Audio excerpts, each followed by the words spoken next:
Section 1. You will hear a telephone conversation between an employer from the Wild Dune Spa and Resort and an applicant. First, you have some time to look at questions 1 to 5.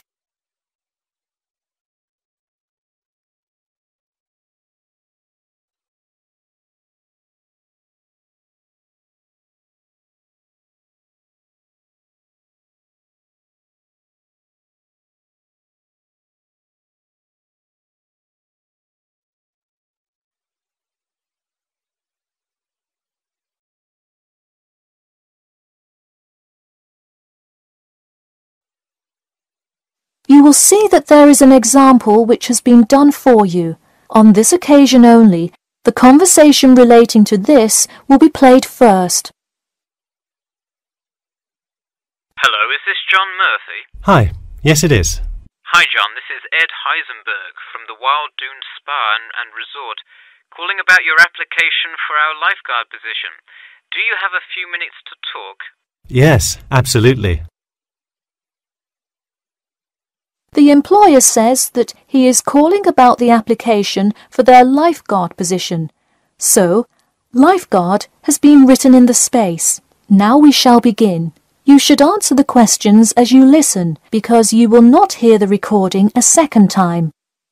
Listen carefully and answer questions 1 to 5. Hello, is this John Murphy? Hi, yes it is.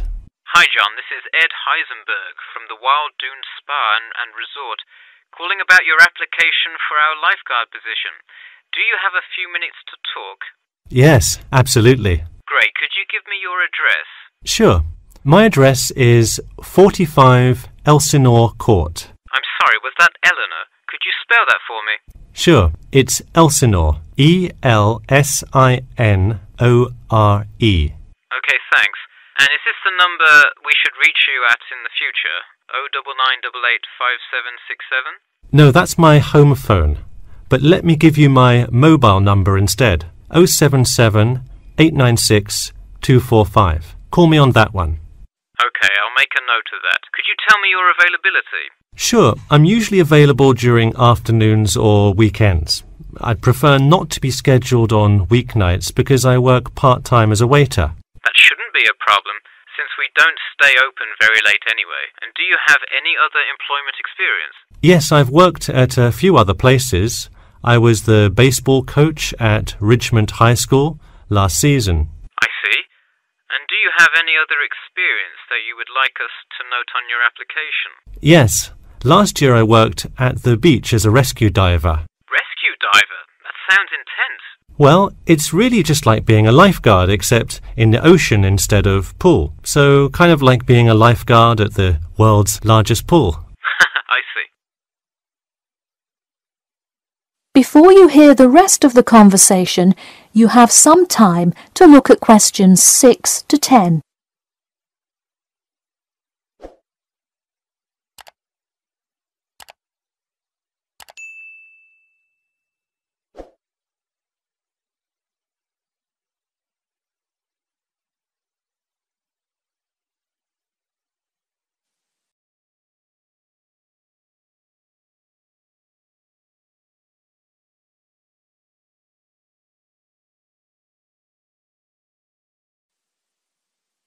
Now listen and answer questions 6 to 10. So could you tell me about the relevant skills you have? I'm guessing a lot given your experience. I'm CPR certified and have 2 years of diving experience. Great, it sounds like you are well qualified for this position. When does your CPR certification expire? I think in November, but let me quickly check my CPR card. Actually, it expires in October. Okay, so regardless, you have it through the end of the summer. When is your ideal time to work? Since I work in the restaurant on weeknights, I like weekends best, specifically Saturday mornings. I see. We do already have a lot of staff available on Saturdays, but I do need an early morning shift lifeguard.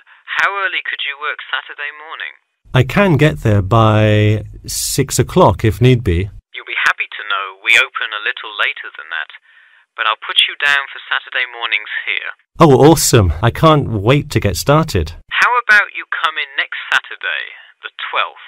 That sounds good. Great. We can figure out other shifts for you to work when you come in then.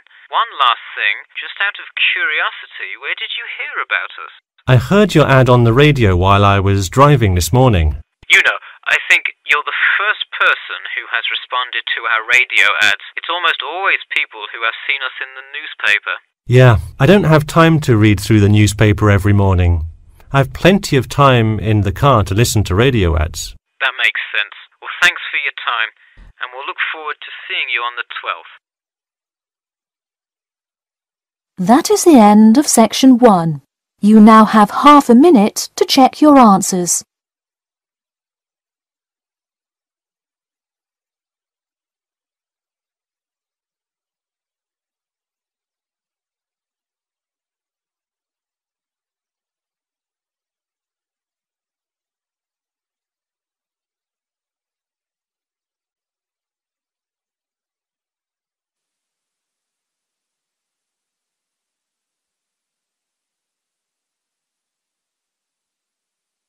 Now turn to section 2. Section 2. You'll hear part of a free class about safety around campus. First, you have some time to look at questions 11 to 14.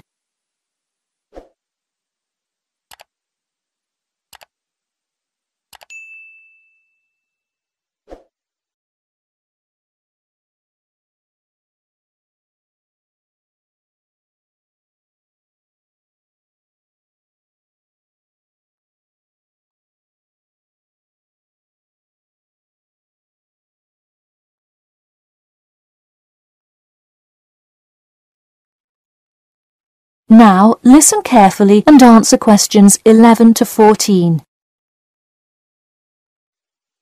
Good evening. I'm Geoffrey Miller from the University of Nottingham Student Union, and in this week's free class, Carlos Garcia is going to tell us about safety around campus. Over to you, Carlos. Thank you, Geoffrey, and thank you all for your attendance today. Also, I'd like to thank the Student Union here at the university for organising this lecture. Well, I've been serving and protecting the city of Nottingham for over 20 years now as a member of the police department. Does anyone know what type of crime is the most prevalent on campus? I heard someone say drugs and alcohol. That actually isn't too much of an issue. Violence? Nope. Actually, the biggest thing we worry about here is theft. The nature of crime on Nottingham's campus is quite different from that of the surrounding areas. Crime rates across the East Midlands are very difficult to control. We'd like to see the rate stay the same for this calendar year, but it has been increasing steadily over the past 3 years. On campus, however, I'm happy to say that the overall crime rate has fallen this year. You wouldn't think so if you've seen the extremely exaggerated stories in the media. The media has done nothing but cause more concern about crime in our area. Even the crime shows you see today are a little bit far-fetched, but at least viewers know they're not real events. We'd really like to see more factual news articles out there so the public can have a rational sense of the safety level of our society. Before you hear the rest of the talk, you have some time to look at questions 15 to 20.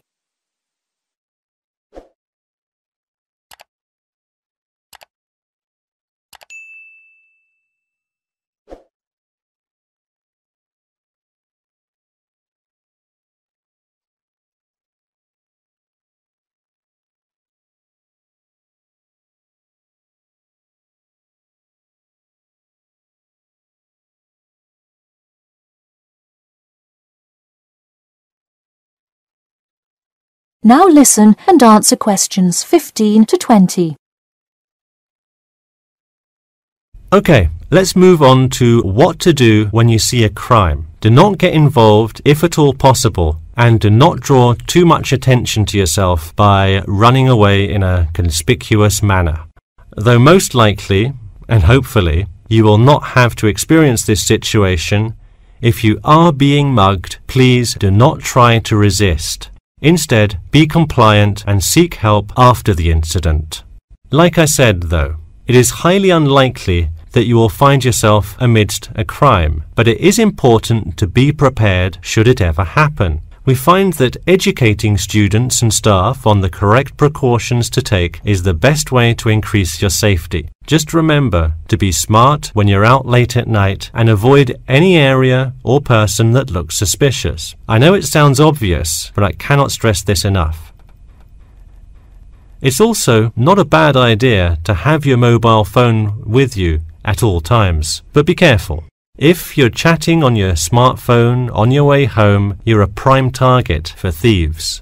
I'd like to see a show of hands. How many people have left work or the library after 10 p.m. to go home before? A lot of you, right? If you do have to go home late at night, please don't walk home alone. More often than not, there's someone there that will be walking the same direction as you at some point. Walk home with a friend or co-worker. Even if you must use your phone to call someone that's nearby to walk with you, it's always safer to walk home with someone. So when you're walking home, you may feel more comfortable with some sort of self-defense, such as pepper spray. Now, it's your call whether you want to carry something like this or not. However, I absolutely advise against carrying a knife or any other offensive weapon. All too often, they can be used against you if you're disarmed, putting yourself in more danger.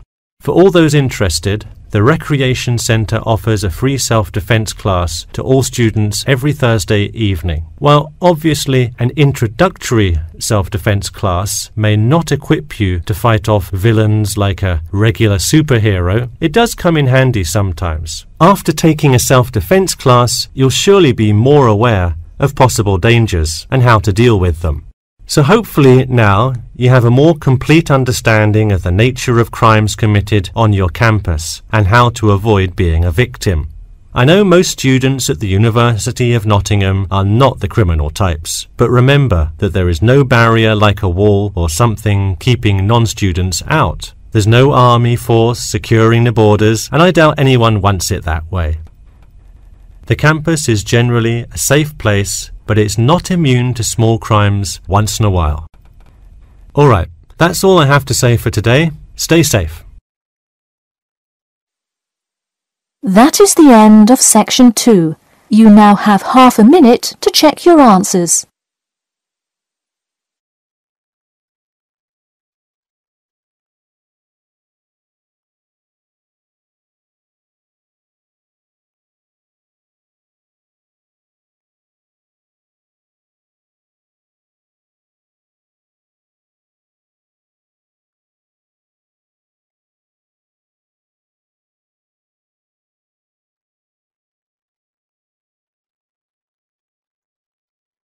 Now turn to section 3.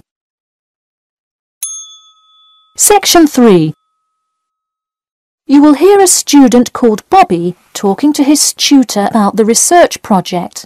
First, you have some time to look at questions 21 to 23.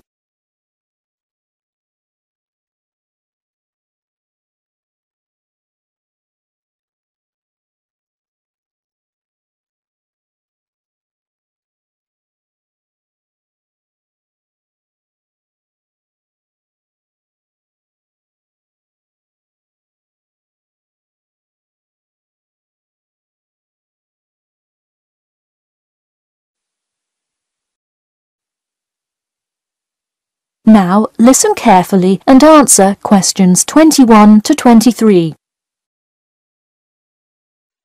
Hi Bobby, go ahead and sit down. Tell me about your research project. Well, I decided to research football and keys for success on a football team. That sounds great. What are the guidelines for the test? Did the teacher talk to you about it in class? No, everything is on a handout that was passed out. It says that the first draft is due at the end of next week and the second and third are due later on in the month. I don't understand why we have to keep revising and fixing it. Is this assignment really that important? Well, this project is a major requirement for passing 11th grade English and will go on your permanent record. Oh, really? Does that mean it will affect what English level I am placed in next year? Well, not exactly. You need a good grade to move on, but it is your overall grade and teacher recommendation that determines what level of English you are placed in next year. Anyway, tell me about your topic choice. Do you play football? Well, actually, it's because my father loves the sport. He watches it every weekend. Cool. It's a good idea to report on something you're interested in. Before you hear the rest of the talk, you have some time to look at questions 24 to 30.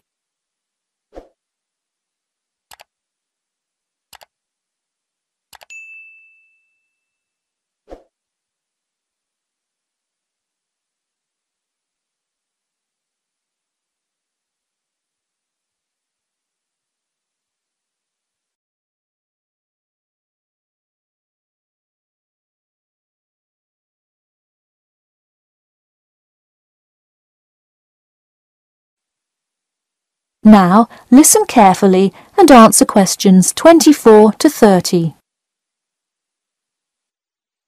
I see you worked hard calling players and the head coach to talk, so let's see what information you got.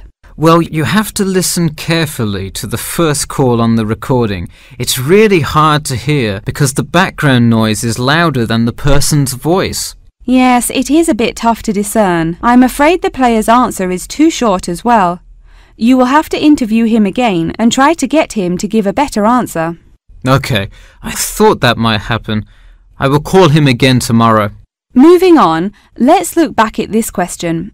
You asked, tell me about a time when you learned a major life lesson through playing football and explain how that has shaped the person and player you have become now and how you hope to pass on that lesson.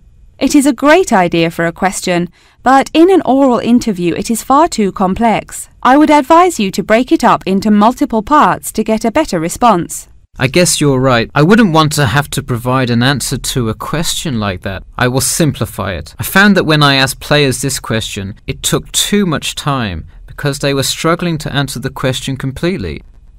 In fact, this is the question Joe Billings was answering when the tape ran out. He did tend to ramble on all the questions, didn't he? He sure did. I would recommend that when you go back and interview players again, that you use a more sophisticated recording device. This recording is spotty, which indicates that the equipment wasn't working consistently. Okay, I guess it probably wasn't the best idea to use the sound recorder on my phone. Hey, could you give me some feedback on the content of the report itself? Sure, let's start by focusing on your topic. While I like that you chose to cover football, it seems inexplicit. The keys for success of a player and team is quite an interesting topic, but what is your thesis? That is to say, what conclusions can you draw from your research? I would suggest coming up with a strong thesis statement and then shaping your report based on that.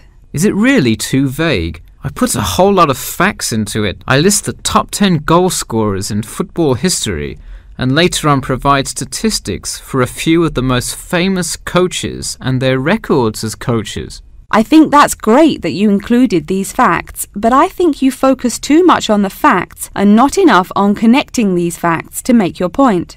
Ah, I see. Okay. So it looks like I have quite a bit of work to do before the deadline. That is the end of section 3. You now have half a minute to check your answers.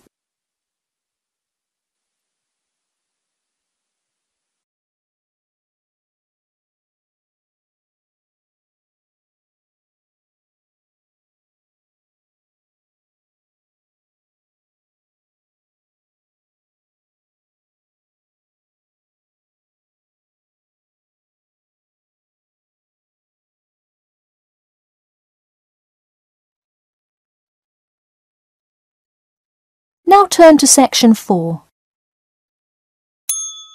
Section 4. You will hear part of a lecture about how to give a quality speech. First, you have some time to look at questions 31 to 40.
Now listen carefully and answer questions 31 to 40.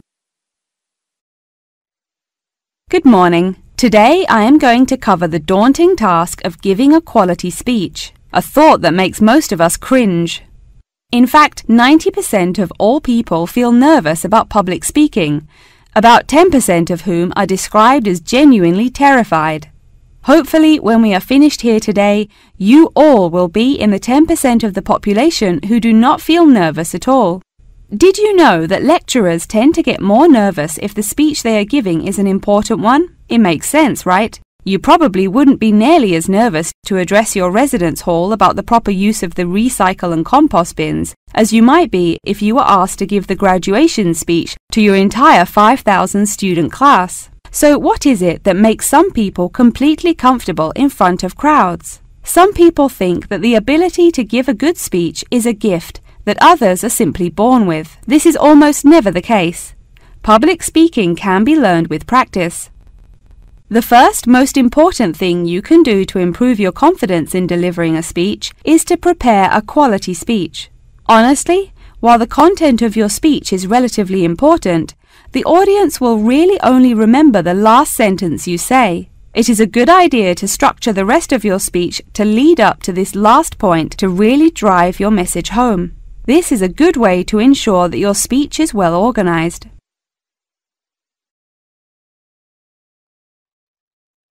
Once you are confident in the quality of the speech you have written, the rest is just about your stage presence. Let's go through some do's and don'ts of public speaking. First, you want to command the attention of the room.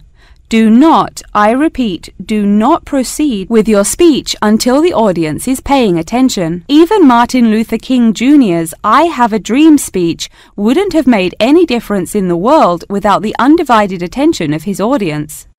To continue with the I Have a Dream example, one of the reasons that MLK was such an effective orator was his ability to speak with passion and engage with his audience. That sort of charisma does not come from reading straight from paper.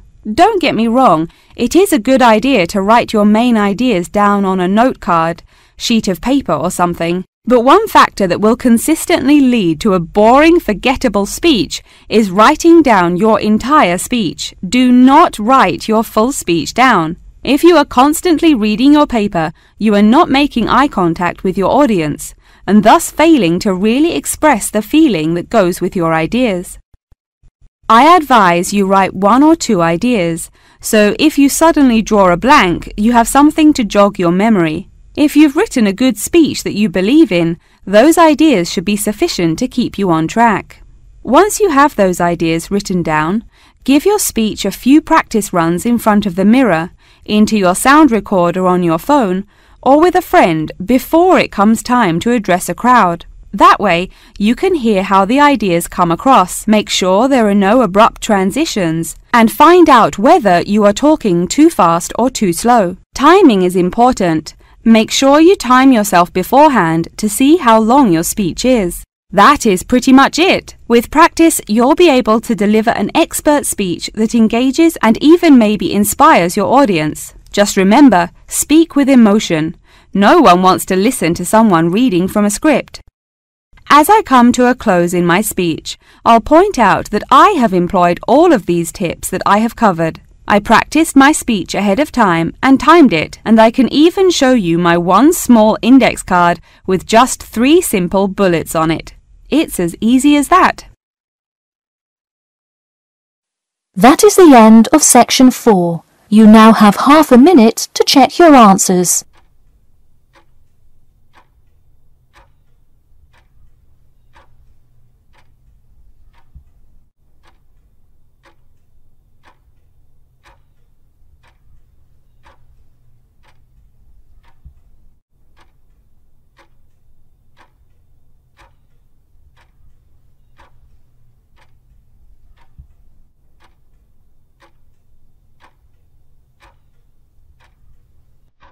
That is the end of the listening test. In the Ielts test, you will now have 10 minutes to transfer your answers to an answer sheet.